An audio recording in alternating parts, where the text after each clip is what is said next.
This show is a part of the FM Podcast Network, the home of great music podcasts. Visit us at fmpods.com. You are listening to the Dylantantes podcast.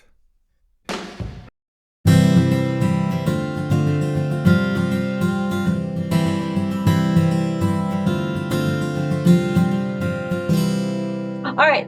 Welcome to another episode of What Is It About Bob Dylan? I am your sometimes host, Erin Callahan, and I'm joined this evening with the esteemed and acclaimed filmmaker, Michael Glover Smith. Welcome, Michael. Thank you so much for having me, Erin. And I'm especially excited to be talking to you today, less than 24 hours since I saw a Bob Dylan show. So he is very fresh on my mind. I need to know more about that, but let me introduce you first. So Michael wrote and directed feature films, or the feature films Cool Apocalypse, Mercury in Retrograde, Rendezvous in Chicago, and Relative, all of which won awards at festivals across the U.S. and were the subject of rave reviews. The New York Sun-Times, Richard Ripper, wrote that, quote, Smith has a deft touch for creating characters who look and sound like people we know. And RogerEbert.com's Matt Fagerholm has called him, quote, one of the Windy City's finest filmmakers, end quote. That's fantastic. Okay, you can stop there. I can stop there? All right. I do want to say that you teach directing at the University of Wisconsin-Milwaukee, and you are the author of Flickering Empire, published by Columbia University Press in 2015. And that is an acclaimed nonfiction book about film production in Chicago during the silent era. And he is graciously going to come talk with my lit and film class later this semester. So I am very appreciative, and my students are excited about that. So welcome again, Michael. Well, thank you so much. The only two kind of podcasts I've ever appeared on are filmmaking podcasts and Bob Dylan podcasts. So those are the best ones. Exactly. And I'm excited to talk about both of those things with you. I know. I'm so excited to talk with you to kind of merge those interests. And I thought, what a wonderful opportunity we have, or at least for me, to learn more about Bob's film ventures from someone who is so acclaimed and who actually is doing the work in film. So this is so exciting for me. So let's start with our question. What is it about Bob Dylan? I love that you start off with such a big general question. Like anyone will tell you, he's the greatest singer-songwriter of all time. I mean, his body of work is unparalleled. But what it is about Bob Dylan for me personally, the reason why I am still a fan after having listened to him for 35 years, the reason why he still has his hooks in me is because I am primarily interested in him as a live performer. And I was really lucky. I mean, I saw my first show back in 1989, which was right after my 14th birthday, summer of 89, Tony Garnier's first tour. And, cool. Throughout the 90s, I saw a lot of live music. I mean, I'm a big fan of music and art and culture. So I saw a lot of other live shows, people who are Dylan's contemporaries, like Paul Simon, Paul McCartney, Neil Young, James Taylor, and so on and so forth. But I also listened to a lot of new music. So I heard, I went to Lollapalooza 92, 93, and 94. So I saw all of those alternative, rock groups. I saw a lot of hip hop groups as well. So, but there was something about Dylan that just kind of, he kind of rose to the top of the pack for me, because I kind of instinctively grasped early on that he was the most spontaneous of all of those live performers that I saw. The way he, especially his vocal approach, the way he chooses to phrase the lyric is completely in the moment. It's how he wants to do it at that moment based on how he's feeling. This is also true of how he plays the guitar, the piano, the harmonica. And there's something just exhilarating about that when you're at a live show and you know it's unique, it's unrepeatable, it's different from how he did it the night before, even if it's the same song. Right. And so, that is what has kept me coming back. It's like I've kind of been in correspondence with his body of work. It's been a constant companion to me. And the final thing I want to say before you move on to your next question is, I might have a follow-up. that works too. Our friend Elizabeth Cantalamessa just recently wrote this beautiful essay about. Oh, it's so good. It's so good. Her blog is called Secondhand Thoughts, and everyone who is a Dylan head needs to subscribe. She wrote this essay about how going to the Rough and Rowdy Ways shows in particular is like going to secular church. And there's a ritualistic aspect to the shows. So for me, a big part of that ritual is attending it with people who also get it, who get what he's doing, because he's not for everybody. No. But when someone is as attuned as you are to the nuances of how he's singing, I frequently laugh when I see Dylan in concert because I'm so delighted by what he's doing. And I'll be with a friend who I will grab. I'll grab their shoulder because something really exciting will happen, or they will grab me. And so that sort of camaraderie is really, really wonderful. And that was something you and I experienced in Washington, D.C. a couple years ago when we had that great pre-show meetup that Molly Mullins organized, and Laura Tenshert was there, and Anne Margaret Daniel, all these luminaries. The post show, and then we bumped into each other in the airport, which was fantastic. Exactly, and then we just went through the same thing in Chicago. With these really great. You are so expressive when I was watching you because you are very tall, and so you stand out and you were in the fourth row that first night, and I could just see you that joy that was just radiating from you was so wonderful. And then after you said, you have to show Bob love, especially if you're that close. And it was so lovely. Yeah, because he can see you, he does feed off the energy of the crowd. And I don't think it's a coincidence that the best of those three shows, in my opinion, was the Saturday night show. And I think it's because the audience was the most into it. Yep. And so, anyway, to make a long story short, to me, the people who are there with me experiencing that joy, those are my fellow parishioners in the church. Yeah. And so that camaraderie is something that I always look forward to feeling. But I should also point out that, if people are not on Dylan's wavelength, I'm sympathetic to that too, because I'm married to someone who does not get it. I told Jim we should do a roundtable of spouses of people who are Dylan heads, and just to hear their war stories of having to put up with us. The long suffering significant others. Yeah, exactly. Just a one-off to hear. That would be interesting, at least for us, maybe. Do it. I have said for a long time that there's something very spiritual that happens when I'm at a Dylan show. I mean, this is going back 20 or more years that I've always said it's like being at big church. I've said that, or synagogue for our Jewish friends, or temple, or wherever you worship, wherever you have those religious services. But I've said that for a long time. And what was my follow-up question? So you have just seen him, and how many times you've seen him? 4 or 5? Last night? Oh, this tour. Last night was my 4th show. And then I'll also be going to Evansville, which will be my 5th and final show. All right. So cool. And so someone said to me when I said I was going to see several in a row, isn't it the same show? And I was like, it's never the same show.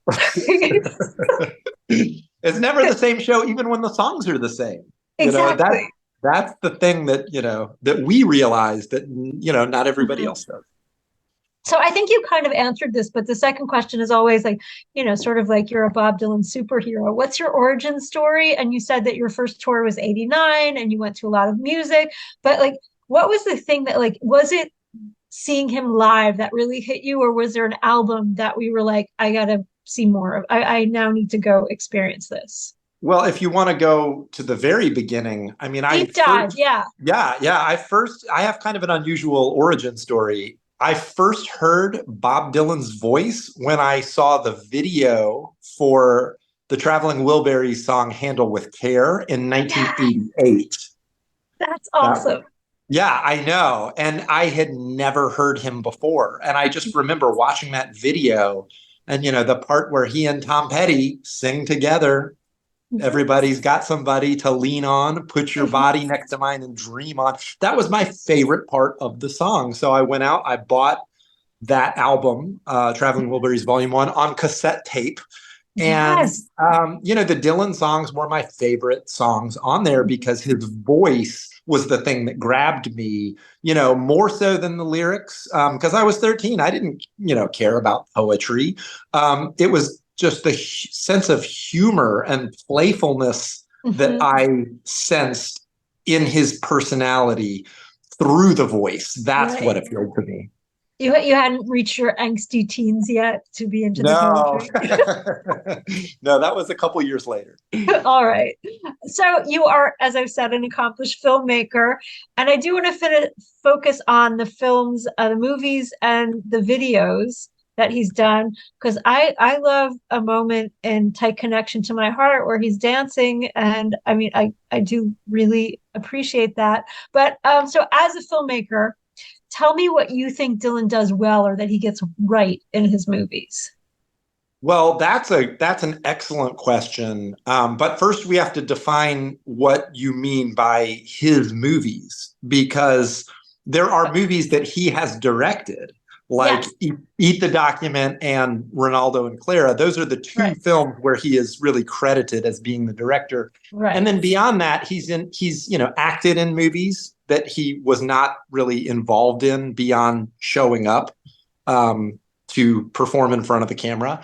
And then there are other movies, concert films or documentaries about him where Right. that were directed by other people. So, but I think this is a really an underexamined aspect of his career. And I'm actually a big fan of Ronaldo and Clara. I think it's a great film. Okay, so I let's think, talk about what you want to talk about then. okay, yeah, Yeah. let's go. Let's go. I mean, as a director, I think Dylan's approach to cinema is very similar to his approach to songwriting. Okay. It's a poetic approach, and I think you know the rules of songwriting have been broken down to the point where you can do anything in a song, just like you can do anything in a poem. Like a poem doesn't have to rhyme, a song doesn't have to rhyme. But Mhm. for whatever reason, I think because movies are a newer art form, relatively speaking, people won't accept abstraction in cinema the way that they will in a song. So, a film like Ronaldo and Clara is really an experimental film where it's like three different movies in one. He's combining, a concert film, that's one mode, with a behind the scenes documentary, which is, sort of about what the Rolling Thunder Revue players are doing while on tour. And then he Mhm. also combines that with fictional scenes where the same people, those same Rolling Thunder players, are also, playing characters and acting out sketches that are clearly improvised. So he's constantly cross-cutting between these three different modes, and there's always a kind of logic in terms of why he's cutting from one shot to another or why he's going from one scene to another. And it's really kind of intricate. He spent a lot of time editing that film. So there are certain like visual motifs that you can kind of trace if you're watching the movie closely, where, he'll be singing a song, Kalijah was a wooden Indian. And then it'll cut to, a shot of an Indian head logo on the side of a truck. So, it's like things like that will kind of take you, that will serve as bridges from one moment to another. And he was, he spent a lot of time. There's, a famous story about Allen Ginsberg visiting him at home, and he had colored index cards where he had described what was happening on each scene, and he was using that as a way to kind of, order and reorder the scenes. So, Ronaldo and Clara is a major work to me, and it's something I know he really put his heart and soul into. He sacrificed an entire year of his career for the post-production of that film. I mean, 1977, he did not tour. He did not, make any new music because he was working on Ronaldo and Clara. And I think, unfortunately, he was really, stung by the vicious criticism that film received, which I think is part of the reason why he's never really officially directed anything since. But another reason is, I think if you look at Ronaldo and Clara and Eat the Document, Dylan really exerted control over those films in the editing stage. Yes. He wasn't even present for a lot of the filming of Ronaldo and Clara. That was like Howard Alk and some other cinematographer when they're doing like the Hurricane on the Street interviews. And I think Dylan just kind of looked at this mountain of footage, and he tried to figure out the way to, organize it that would be the most effective. And it's highly personal. And in my opinion, it's extremely impressive the way he was able to put it all together. But, the point I'm trying to make about him being so heavily involved in post-production is I don't think Dylan likes to direct people, which is something that you have to do if you're a filmmaker. And actually, I was going to give a talk about this at the World of Bob Dylan conference, because I actually submitted a proposal and it was accepted, and then I decided not to go. But that was kind of the linchpin of my talk, was how since Ronaldo and Clara, Dylan has continued to make movies, but he's looked for collaborators who could kind of do the hard work of directing, like Larry Charles, like Alma Harrell, who directed Shadow Kingdom, and even I think you could say Martin Scorsese. Absolutely. And I think go ahead. What I want to say is there's an interview, and I was going to show this at the World of Bob Dylan conference. There's an interview he did in 1984 where he is being interviewed by Martha Quinn from MTV. I know that one. Go ahead. It's a great interview. And he complains about the Joker Man interview, the Joker Man video. He says he doesn't like it. And she says, well, why don't you direct your own video then? And he says, no, you have to tell too many people what to do. And I think that is actually a really illuminating quote, more so than it might appear on the surface, because what he's basically saying is, as a musician, and as a band leader, he expects people to follow along. He expects people to intuitively understand what he's doing and to follow along through nonverbal communication. But as a film director, you can't do that because there are so many people involved. There are so many moving parts. You have to learn to communicate very explicitly with your cast and your crew what you expect of them. Otherwise, you're just going to end up wasting time. So Dylan's film career is fascinating because he loves movies. His uncle owned the movie theater in Hibbing, Minnesota, where he grew up, and he watched films as a kid, and he's always wanted to make films. But I think what he learned during Ronaldo and Clara is that he's not really cut out for directing. But it's interesting to me, because I think that I do have a question about why you think people responded negatively, but I want to that point you just made. he isn't allowed to fail a lot. I just talked with Craig Danieloff about this in context of the 80s, that he had never failed so consistently, for such a long period of time. But when you take away that narrative of failure, he's actually working through his own process and trying to figure out his way forward. And I don't think that he's given the space in criticism, and whether it's just journalism or criticism and the academy, or even among his fans, to fail like that as he's processing through something. And I found some really lovely quotes where he's more generous to his fans, saying like, well, this stuff may not be for them and that's okay. He's more generous to them as he's going through that than they are to him. But I think the same kind of holds true of Ronaldo and Clara, that he tried something and he was wildly creative, as you said. And people just, they lambast and they don't like it. And it did sting him. It definitely left a mark. But why do you think, A, people responded the way they did? And then B, why don't people let him try things that don't work, that he's trying to express or further his own creativity? Well, I think he's because he is a musician. Film is a completely different medium, so Right. I think he's kind of seen as an interloper, right?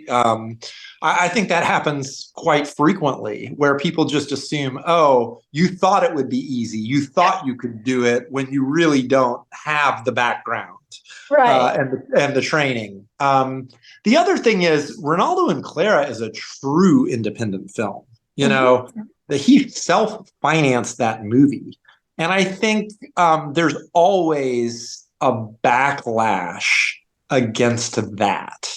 It's like when Chronicles came out, that was widely embraced, even though he's working in a different medium. But he had Simon and Schuster, publishing that book, and he had their marketing muscle behind that. But with Ronaldo and Clara, not only did he finance it independently, he also self-distributed it. And that, I think, in the eyes of a lot of people, made it seem like it was just a folly. It was like a lark on his part.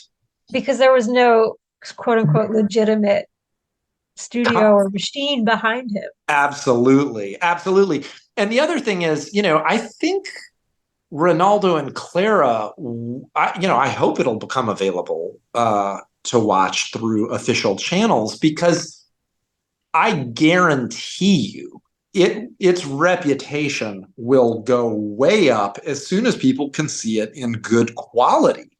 That's the other thing, is like, the only circulating copies are, have as their origin a VHS tape that someone made off of, a British television broadcast in the 80s. So and we've all seen it. Yeah, it's like really fuzzy. The colors are washed out. You can't hear it that well. But then when you watch the Scorsese Rolling Thunder review documentary, it's the same. A lot of it is the same footage, but it's been scanned in 4K and remastered. The colors are really vibrant and it looks beautiful. So if we can see and hear the whole movie in that quality, it's going to be a revelation for a lot of people. I agree. They have all of that at the archives. We just need them to, of course, let it come out. Let us see it. That's right. Yeah. So you did mention his partnership with Scorsese, and I think that I realized this, and maybe you will contradict this, but when the Rolling Thunder review came out, because it does have that little hyphen, I realized how much fun he has with Scorsese, and that he sort of found a partner who is equally a genius or accomplished in his own field, that he can play with and have fun with. And I don't know if you feel the same way. Oh, no, I totally do. I mean, that whole film is, it's so much more playful than the No Direction Home documentary. Oh, yeah. And it's really because of the dialogue between Scorsese and Dylan. A lot of people, they heard Scorsese kind of said, I haven't seen Bob Dylan. I haven't been in the same room as him in 20 years. And I think a lot of people sort of wrongly interpreted that as Scorsese was kind of hands off when it came to what Dylan did in those movies. But even if they weren't in the same room, I mean, that it's them collaborating with each other and having a hell of a lot of fun. Right. Go ahead. Sorry. No, I was just gonna say, I think Dylan's best performance on camera is in Rolling Thunder Review. Oh, absolutely. Everything he's saying is bullshit, and yet it sounds utterly believable, much more believable than anything he says in Hearts of Fire or Pat Garrett and Billy the Kid, in my opinion. All right. I do, and I love that little smirk he gives consistently. When did you know that it was bullshit? When did you know that he was putting you on in that movie?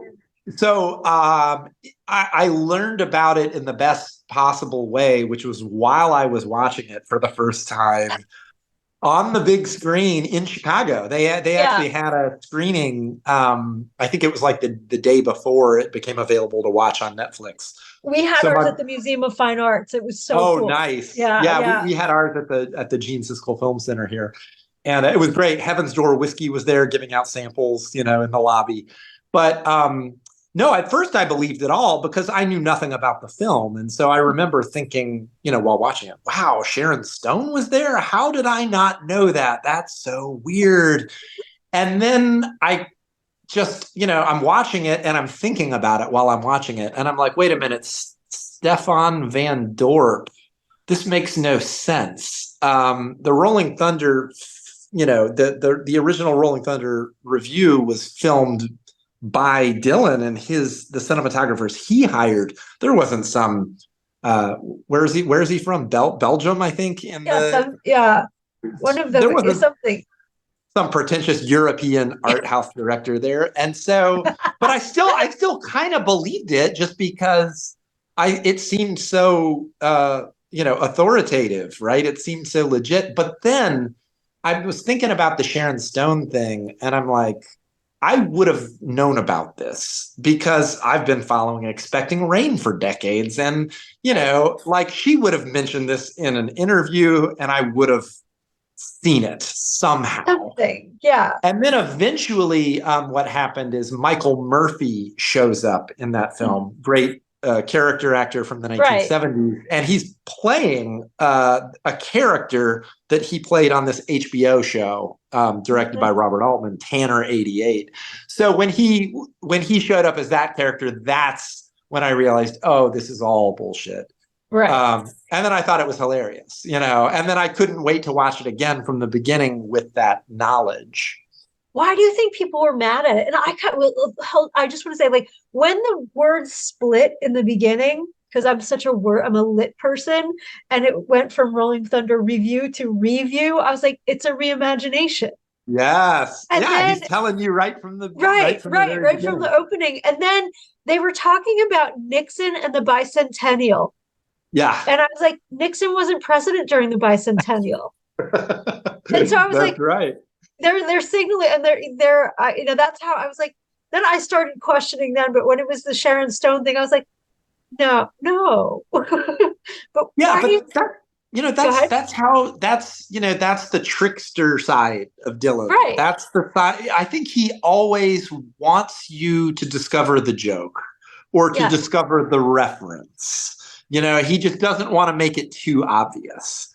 It's like he wants you to do a little bit of digging, and to kind of realize it in retrospect. I think people were mad because people don't understand how filmmaking works. A lot of people had this. I've heard a lot of people say, oh, well, instead of that footage, we could have seen more of him performing, or we could have seen interviews with people who are not in the film. But, if that footage hadn't been there, it's not like the movie would have been the same length. It's like it is what it is. Like, that's what Scorsese and Dylan wanted it to be. And ultimately, I mean, those fictional segments, it probably doesn't amount to more than 15 or 20 minutes of the entire film, which is like 2 hours and 15 minutes long. So it's really not that big of a deal. but people made it a big deal. And I often thought too that maybe because PBS put out No Direction Home, and so there's an element of authenticity there and more seriousness. There's more gravitas to that, and this is Yeah. Netflix, and so it's more playful.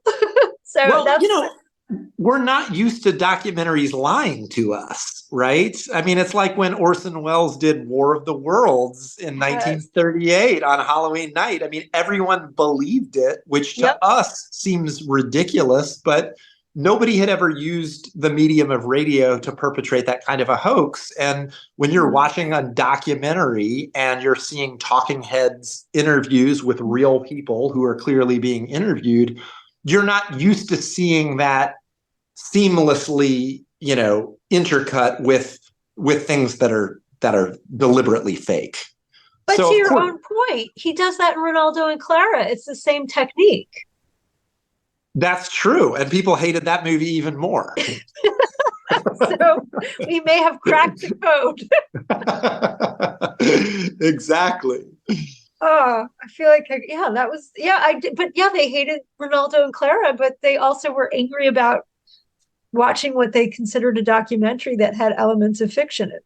Right. Yeah. But they had no problems with No Direction Home. No.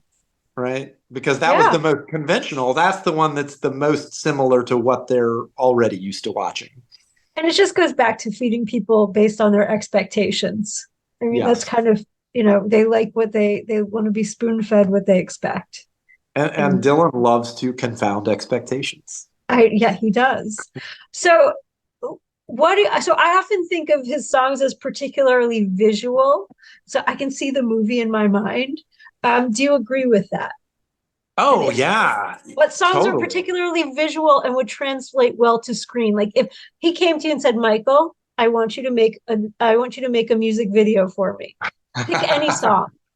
Well, I don't know if I would necessarily pick the song that would be the most obviously visual, because I don't, a lot of his songs are really visual because they tell stories. I mean, Joey is a great story song. It's like watching a movie, or Hurricane, It's been pointed out that the opening lines of Hurricane resemble a screenplay. Pistol shots ring out in the barroom night. Enter Patty Valentine from the upper hall. That sounds like either an action description in a screenplay or like stage directions, right? Yeah, this absolutely. character, enters the scene. But you know what song I wanted there to be a video for, because I saw it in my mind, was I've made up my mind to give myself to you. Tell me about it. What did you imagine? Well, I imagined an animated video. Okay. Like a rotoscope animation. And I think it's because of the opening lines, which I have become obsessed with, which are, I'm sitting on my terrace, lost in the stars, listening to the sounds of the sad guitars. Those lines to me paint, an image in my mind that is very close to Van Gogh's Starry Night. Because that song is so abstract. That song is all about feelings. It's about pledging himself. It's a song about devotion, but it's so non-specific for most of it that there's a lot of debate over what exactly he's singing about. People say, oh, is it a love song? Or he's singing about a person? Is he singing about God, recommitting himself to God? Or is he singing about his audience? Of course it's about the audience. But I think what makes it work for me are those opening lines, because they're so specific, they're so concrete in their detail, as opposed to everything else. So I imagine the narrator of the song literally sitting on the terrace outside of his house at night beneath the starlit sky. and looking up at the stars, perhaps smoking a cigar, listening to music. The guitars. And then it's almost like everything that happens after that is acceptable because of the way he sets the stage in those first two lines. And I really think I think that's as good of an opening as he's ever done for any song. And I have to give a shout out to Michael Gray, who noted that, the Latin root word for terrace is terra, which means earth. And so it's all about the juxtaposition of the earth and the sky. Right? And but to me, what really makes it work is the word lost. That is the masterstroke, because so many other songwriters could have written something similar, but I don't think anyone but Dylan would have said lost in the stars. It's like a lot of other people would have said looking at the stars or underneath the stars. But it's the fact that he's sitting on the terrace listening to music and he's lost in his contemplation of the cosmos and what's above. Right. And then that's what allows all the feelings to come in, everything else that he sings about. So yeah, I'd love to do an animated video for that song. I say do it. So I know I'm in the minority, but I like Silvio. Yeah. and I'm learning that more and more people like it, but yeah, you said exuberantly, so that makes me feel better. But I do love that song, and I can see I have that video in my mind's eye always. But do you think he's been successful at making videos, his music videos? Because that was something that he had to enter into. You don't? Okay. Well, he's done a lot, and I don't know. Most of them are not good, in my opinion. Well, he says Paul Williams writes that Dylan hated Joker Man.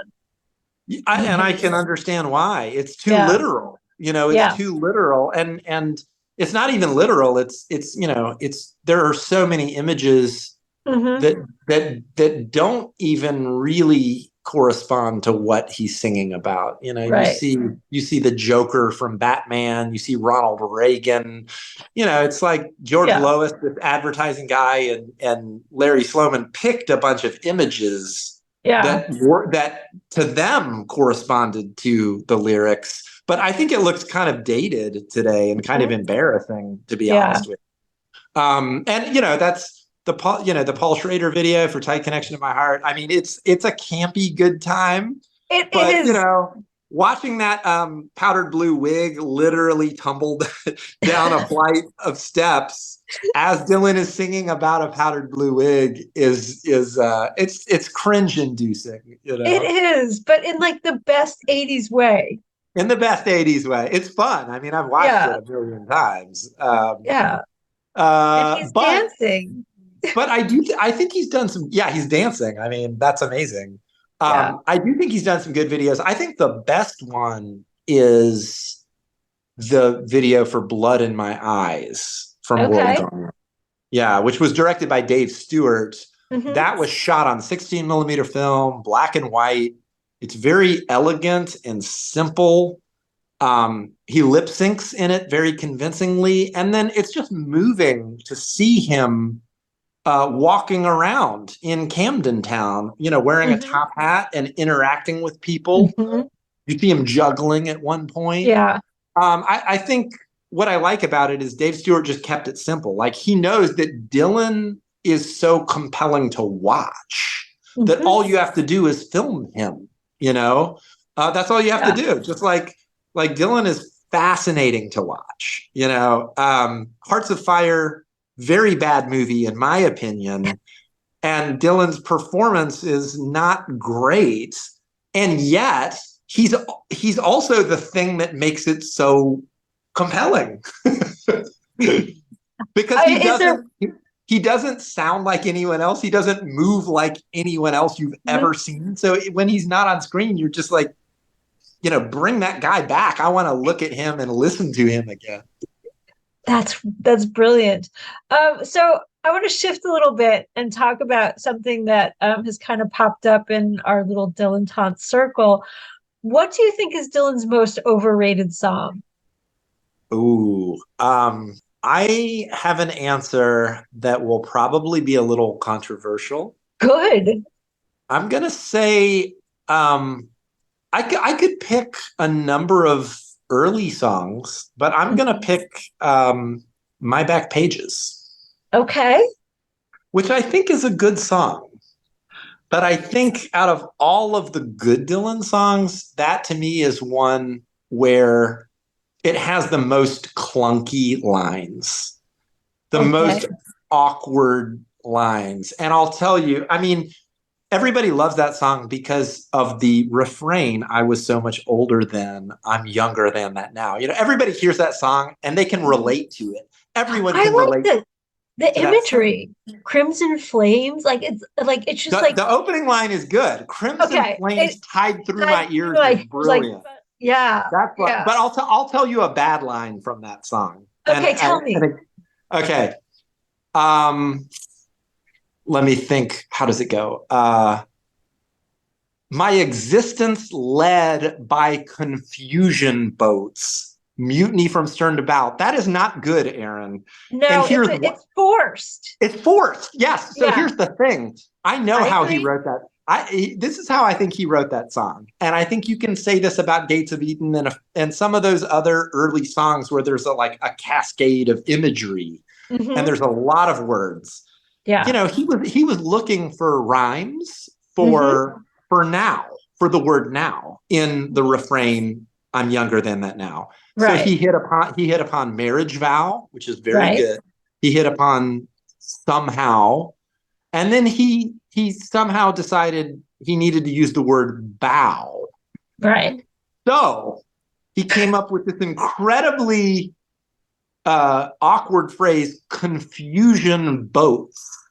And the only reason why he came up with that was to get to bow. I agree. I mean, I see your logic. Following. And to me, there are a few moments in the song like that, but that is the most egregious. So I like the song, but I think that the refrain, I was so much older than, does a lot of heavy lifting for some of the other moments in the song. So they're kind of like, look at this great refrain. Don't pay attention to this awkward, forced rhyme. Exactly. And I'm 23 years old and I'm a poet. So yeah. And I'm the voice of a generation. Yeah. So you will accept this without question. You will accept it. Exactly. And we have. So what's the most underrated song? Well, I would pick something more recent. Okay. I would say, even though I think a lot of people like it, I would say something like Mother of Muses, to me, is a major Dylan song. And I remember when the album first came out, I cried the first time I heard that song because it was so moving, Did you cry in DC when he did it? Because DC really moved me when he sang it. I probably did. I can't remember. It's like I heard him do it last night. So that's kind of what's that's what is reverberating in my brain. I'm jealous. Right now. He did it. It was so sublimely last night. It really has become the vocal highlight of the recent tour of the new shows. But I remember when it came out, I remember reading on the Expecting Rain, discussion board, there would be polls. What is your least favorite song? And a lot of people cited that one, which I thought was insane because that's surprising. Yeah. For me, it was one of the big four. For me, it was like from the very beginning, it was, I made up my mind to give myself to you, Mother of Muses, Key West, and Murder Most Foul. Those were the big four for me. And that really has not changed since the album came out. The other songs, and I like all of them, by the way, like the order has probably changed, but those four are the top for me. And what really moved me about that song was hearing him pray for inspiration. You know, Mm-hmm. he's praying to the muses saying, I'm at the end of my life. You know, I'm almost out of here, and yet I'm not ready to go yet. Please give me more inspiration so I can do more. And Yes. that's what got me. You know, I remember crying the first time I heard it because Mm-hmm. there are two lines. One is I've already outlived my life by far. When I heard Mm-hmm. that, I lost it because he is singing about his mortality. He's saying, Yeah. I really shouldn't be here. You know, Mm-hmm. it's like Daniel Lanois said at one point that he feels like Dylan has lived several lifetimes. And that to me is Dylan kind of acknowledging, yeah, Mm-hmm. I'm in extra innings here. And Yeah. then that also kind of rhymes with the very end of the song where he sings, I'm traveling light, but I'm slow coming home. And again, I immediately thought of the phrase coming home as referring to his death, which Yeah. I don't think a lot of people see it that way. I mean, I know a lot of people think it's a reference to Leonard Cohen, which I think is valid, but Mm-hmm. I also think you know, I had read the book Why Bob Dylan Matters by Richard Thomas. Have you read that Right. one? Right. Yeah. Yeah. Yeah. One of the I love that book, and you know, Mm-hmm. one of the things Richard Thomas talks about is Dylan sees himself as Odysseus Yes. transfigured. And Mm-hmm. I loved that because in a way that's kind of what the never ending tour is. It's Dylan on this tour that's only going to end with his death. Right. And after I read that book, and by the way, I'm convinced Dylan read it too, and that actually did influence how he wrote some of the songs on Rough and Rowdy Ways. I cannot Um, prove you wrong. yeah, I mean, we'll never know for sure, but the fact that the references to ancient Greece became so much more explicit, I think Right. there's a chance. Um, I started to notice after I read that book that Dylan sings about the idea of going home a lot. And home, the word home seems to be kind of a metaphor for heaven Right. in his more recent work. And that's not only in terms of the songs, but also in the No Direction Home documentary. The very first thing he says is, I "What was he born there's a yeah, I very was long born place. very Yeah. far from where I'm supposed to be, so I'm Yeah. on my way home." Like that's how the film begins. That's a bizarre thing to say, Erin. You know, like I'm was born far from where I'm supposed to be, so I'm on my way home. And then I think I started to like notice, you know, in Highlands, he sings, "My heart's in the Highlands, wherever I roam, that's where I'll be when I get called home." You know, he's saying, I'll be in the Highlands when I die. You know, Why when are, but he sold his house there.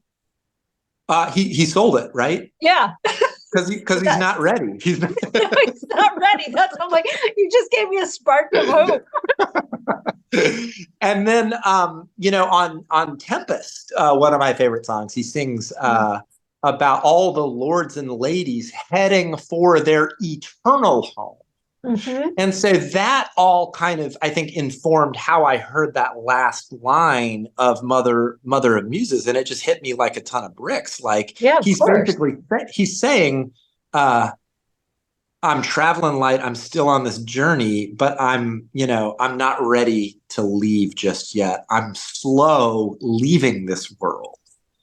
That's amazing. And it kind of goes with too, pairing that with what you said about I made up my mind to give myself to you, being lost in the stars and that contemplation of the celestial plane where we all imagine, we look up to the sky for heaven and he's just sort of sitting there on the terrace in the terrestrial world, in the physical Yeah, world, thinking about the celestial space. exactly. And that's kind of the genius of Rough and Rowdy Ways, right? Right. Is it's about his life and his death and his place in history. Mm-hmm. That to me is the genius of the album. He's contemplating his place in the lineage of art throughout history. Which is why I responded to False Prophet right away because I Mm, do love The Wicked Messenger. And yes. he was told, but these few words which opened up his heart, if you can't bring good news, don't bring any. And he says, I know how it happened. I saw it begin. I opened my heart to the world and the world came in. And I'm like, he's telling Yeah. us in his old age when he couldn't tell us when he was 26 years old. And like, just listen to everything he says, because he's saying, I'm not a false prophet, where the wicked messenger kind of is. And so it's just No, like, it like I blew my totally, mind. yeah, I totally agree. By the way, I loved your interview on Pod Dylan, where you I talked said that about on that. Bob Dylan. Yeah, I love that song. I'm like, I'm so Yes, obsessed with that yes, song. yeah. In particular, I loved it when Rob said that he found the harmonica too shrill, and you immediately said, "Well, maybe that's the message that people don't want to hear." It's the but message. But you're right. I think there is a relationship there between Wicked Messenger and False Prophet. And the thing is, he, in a weird way, Rough and Rowdy Ways is his most autobiographical album. I mean, it's Mm-hmm. not autobiographical in the sense that, oh, he's going to tell you about his wife or whatever's happening, in his day-to-day life. But in terms of his feelings about himself as an artist and how he sees himself and his art functioning in the world, he is nakedly honest on the Yes. new album in a way that he's not prior to this one. And Nina Goss did some really good stuff at World of Dylan this past May, and also she has a little bit in the setlist book that we're doing, that she's talking about how he's in this privileged position of being a later stage artist, and he's able to contemplate his earlier works, but also contemplate where he is, and he can manage his legacy, and the legacy of his creative output. And that's exactly what you're saying right now, is that we see he's consciously doing that with Rough and Rowdy Ways, and he's telling us as an 80-year-old man, because he was at least 2 years younger, or 79, 80-year-old man, this is where he is, and this with his creativity and his contemplations of mortality. And yeah, Yeah. it is very raw and very naked in many ways. And it's kind of amazing that he can still do it after winning the Nobel Prize in Literature, right? Because you think that the pressure, but I don't think he really cares. Like, I don't think he. I don't think he, if anything, it might be more liberating for him. Like he kind of knows that Mhm. everything he does is going to be scrutinized. Yeah, He's been used to that for a long time. right. But the other thing I love about Rough and Rowdy Ways, because I also think you can't understand that album unless you see it as a response to the Nobel, Mhm. in many ways. But the other the other Dylan work that I think Rough and Rowdy Ways rhymes with is Masked and Anonymous, believe it or not, Yes. because that is also a work where he's saying this, where I think it's autobiographical. He's saying this Mhm. is what it feels like to be me. These are the expectations that people are placing on me. They think of me as the voice of a generation. I'm always being asked to appear on television, to do benefit concerts. And the difference is, I think, Masked and Anonymous, which by the way, I think is a great movie. It's a Agree. really, I think it's a very bleak film. I think it's very pessimistic. And I think, he's kind of saying, I'm just an entertainer. And, Yeah. I think he's saying, like, he literally says at the end of the movie, maybe I was just a singer and no more than that. Yeah. And I think it's kind of a pessimistic view of the power of art to change anything. I think he's basically saying, I can perform on television, I can sing my songs, but The coup is going to happen. it's going to happen anyway. Yeah. Yeah, it's like Right. whatever world powers are going to do, they're going to do. Right. And I don't think art can affect social change in a meaningful way. I'm just an entertainer. That's Right. kind of the point of that film. And then what I love about Rough and Rowdy Ways is I feel like he's kind of revised that position, because I think he's saying, wait a minute, I've won the Nobel Prize in literature, motherfuckers. And what I've done is going to stick around forever. Just like the ancient poets, their work is still around. And people need art. People turn to art in times of comfort. So Rough and Rowdy Ways. He gave that to us during the pandemic. Yes. And that's the thing. His timing, which of course was not intentional, it was perfect. It was perfect. And that album ended up giving us comfort.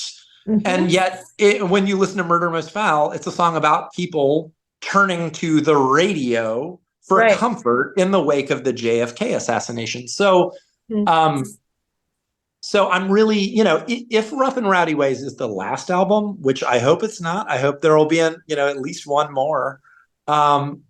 It really would be a fitting, final album because it's so beautiful. The song Key West is so gentle. It's so it's just so affirming, even though in my opinion it's about death. And it's the sound of the song that is comforting. It's the sound of the drums. It just chugs along so gently. The rhythm of it is so comforting. The accordion, I always say, is like a warm Florida breeze. And yet he's singing about death and transitioning from this world into the next world. And I just feel like, Tempest, Erin, that's an album I also love. I think it's one of his best, but it's really dark and it's really bloody. Oh, and yeah. It's his darkest, bloodiest, most violent album. And but in a way, it's the flip side of Rough and Rowdy Ways. Like they both have, I would say, the deepest engagement with history. They're about history explicitly, going all the way back, ancient Greece, ancient Rome, as well as more recent history, historical tragedy, the sinking of the Titanic, the assassination of John Lennon.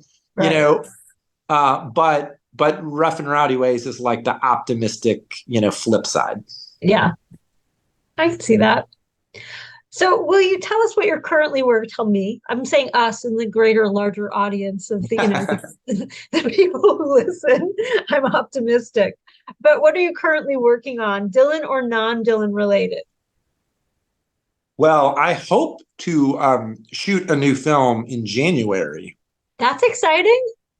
It is exciting, yes. So there will be Dylan references in the film for the faithful to recognize.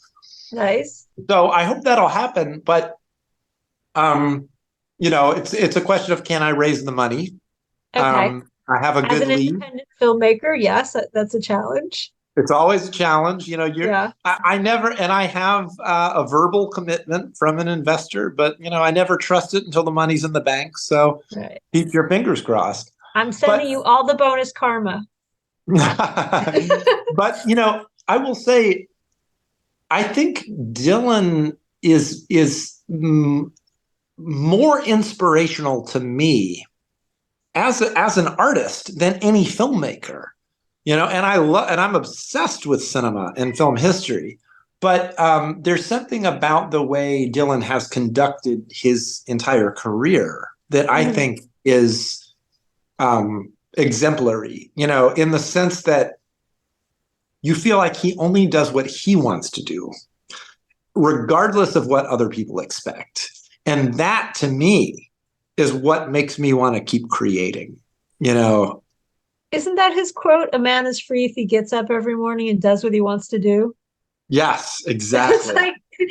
Yeah. You go to bed at night, you get up in the morning, and in between, you do what you want to do. Yeah.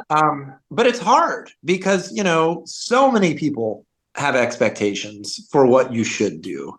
Right. And, when you go and see Dylan live now, he's singing mostly songs from his new album, and therefore intentionally, or not even intentionally, but he's alienating part of his fan base just by doing that. Well, the people next to me, I don't know what night it was, they got up and it was Saturday night because they left before trucking. And I was already appalled that they got up and left. It's like, yeah. But I could tell it wasn't their vibe just by, their energy, that this was like, I think that they were coming to sort of stare at him and not really experience it. Yes. And then one of the other nights I was walking out, and every show you go to, someone's like, well, he didn't play those songs, or those are the songs that made him famous. And they're listing off, songs from the 60s, and you're like, even if he sang them, he's not going to sing them how you want to hear them. Right. Exactly.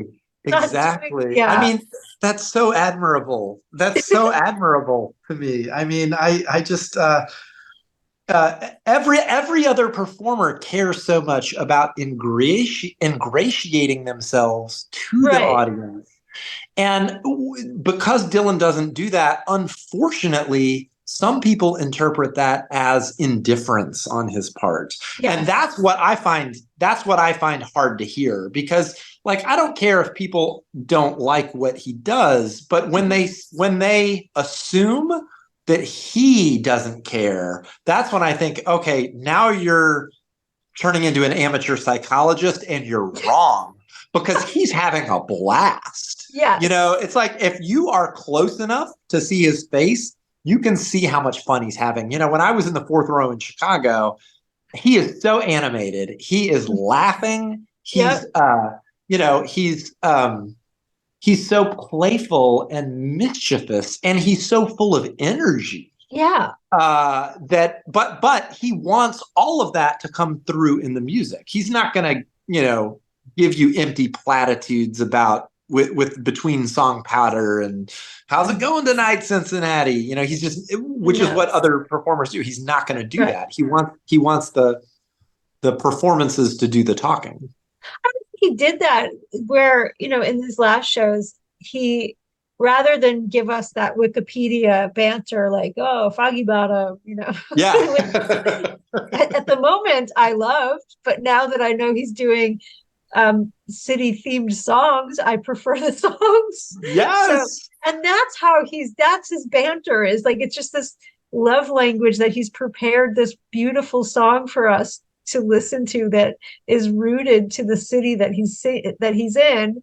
And people went nuts. Born in Chicago blew the lid off the place. It did. Everybody lost their minds when he sang Born in Chicago in Chicago. And, some people are now assuming that this is a farewell tour, Rough and Rowdy Way, for that reason, because he's never been this specific with the region-centric songs. Right. I saw him do a John Mellencamp song last night in Indiana, and people lost their minds. And I do understand I doubt that in his mind it's the last tour, but when you're 82, you probably are aware of the fact that it might be the last time you play anywhere. Right.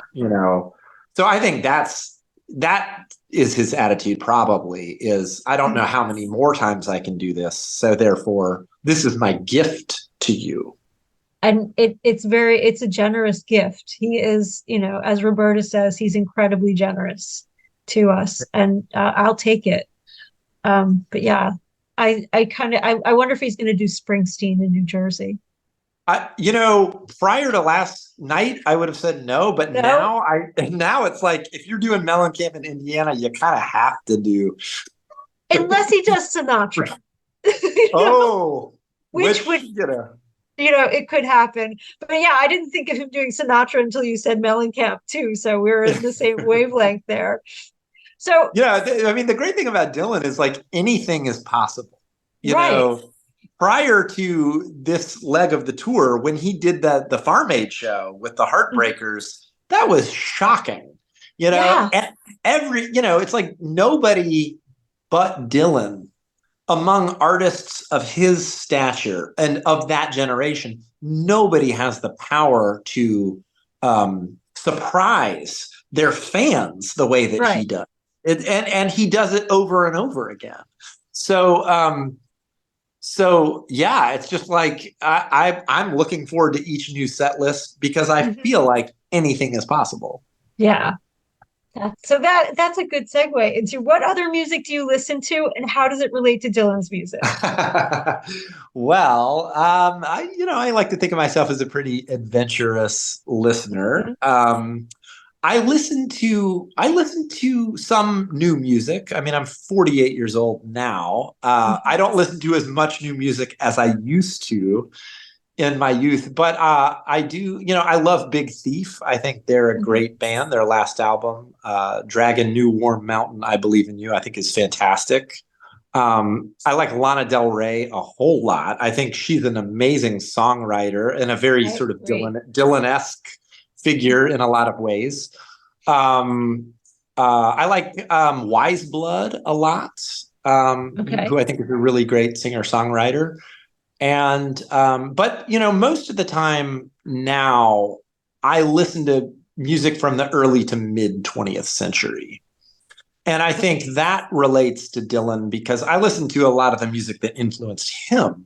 Hmm. And I think one of the great things about being a Dylan fan is, he has been very aggressive about pointing the way back to his roots and his Hmm. influences. And it's almost like he's kind of like the secret key that kind of unlocks the history of American music. It's like and this is what's great about other Dylan fans. It's like you can't really be a Dylan fan unless you're also a fan of American music in general. Right. The roots music that, just makes and it's so varied and so beautiful that we get jazz from that and blues and country and And and rock and bluegrass roll. and Yeah, and and bluegrass. gospel. Yeah. Yeah, yeah, all of those things that Dylan has weaved into his own canon that we then, and I agree with you, we go back and like, oh, that's interesting. So I do a thing with my students where I ask them to to they pay the first, of course, the first day of class, I played Cripple Creek because Robbie had just died. And I said, okay, that's my song. And I talked about why I picked it. I said, so you're gonna to pick the student, say you pick a song next time, email me the link and then tell us about it. And so today one of my students picked the Arctic Monkeys doing Baby I'm Yours. And I'm like, come on, man. Yes. I was like, we have to talk about that. This is not their song. Right. Did they know He that had it no wasn't? idea. He just likes Oh, the song. wow. And I was like, all right, well, I'm like, I need you to look it up. So I was like, I'll give you five Yeah. minutes. And he did a quick Google search and then he was like, that's insane. But Yeah. Well, I that's like, good. See, you're a good teacher because you turned that into a teachable moment. I hope so. Or I just humored myself. Yeah. Well, I don't know what it is. I mean, I've always kind of had a voracious appetite for history. So it's like even when I was young and I would hear Dylan cover a song, that would lead me to, To the wanting to, cover, to the original. yeah, it's like, wait, who did this originally? Yeah, So that's how I got into Blind Willie McTell and Robert Johnson and Hank Williams and I know. so much of the music that I love. Yeah, I mean, and he is sort of, you're right. He's the key. He's opened the door for you to say, there's all this great stuff behind you or behind me. That's wonderful. All right, so my last question before the anything else you'd like to share is what is your favorite Bob Dylan memory? Oh, I love that face. People wow. can't see your face, but that was great. Um, my favorite Bob Dylan memory. You know what? You know what it was? I'll have to say it was 1999. Seeing Okay. him at the Park West in Chicago, which Hmm. only holds a few hundred people. It's as small of a club as he has played in recent decades. That Nice. was the first time where I was close enough to see his blue eyes. I Oh, was I was up against the stage which by the way is low. It was about where my waist is. Right. So that was the first time, even though I had been seeing shows for a decade, where I could see everything that was happening on stage. That is so cool. And it was a game changer because that's when I said, okay, I need to do this as much as I possibly can. Yeah. Like I need to go to as many shows as I can. And so, beginning the next year, that's when I started actually traveling a little further from home to go see shows. And he was in a really playful mood that night. I've told this story before, but he actually high-fived someone in the front row. My face, yeah. You can't see my face. I'm shocked. He high-fived someone in the front row, and he also made the funniest joke because keep in mind, 1999 was, kind of before the internet, right? Yeah. Someone very close to me was writing down the set list on a piece of paper. Mm-hmm. Like every time he would play a song, they would write it down. The good old days. The good old days, yeah, because you thought like if I don't write it down, it might be lost to the sands of time. Yeah. And he said to this person, Erin, he said, "You writing a check for me? How much are you making it for?" That's awesome. So that was just hilarious and amazing. Yeah, that would be my favorite memory too. But then the performance itself was great. He did Visions of Johanna and Blind Willie McTell, and he did a cover of the Stanley Brothers, Stone Walls and Steel Bars, and to experience all of that in that intimate environment, it really did change my life. That's as close to having a personal show as you probably could get from Dylan. Yeah, that's pretty cool. And there's no way he didn't see you because you're super tall and you're right at the stage. And so I'm sure he saw you. He probably did, but I'm going to say he did. He did. I mean, I remember making eye contact with him, and that was an incredibly nerve-wracking feeling. I was your like, Buddy Holly moment. He looked into my eyes. I definitely did feel that. And it's weird. It's a weird feeling. That's crazy. Yeah. Oh, I love that. Thank you so much for sharing that. So anything else you'd like to talk about or share before we say goodnight? Not really. This has been really delightful. I've enjoyed, just kind of riffing around. I'm so grateful to you for sharing everything that you did and your expertise on film and, giving us an alternative interpretation of Ronaldo and Clara. More people need to see it. And like I said, I hope it comes out in good quality. And then, I do too. Well, thank you so much, Michael, for your time and for doing this on a Monday night. And I could sit here and talk with you all the time, the rest of the night about Bob Dylan. We need to get some more of our friends in here, but I'm going to stop recording, which David always leaves in.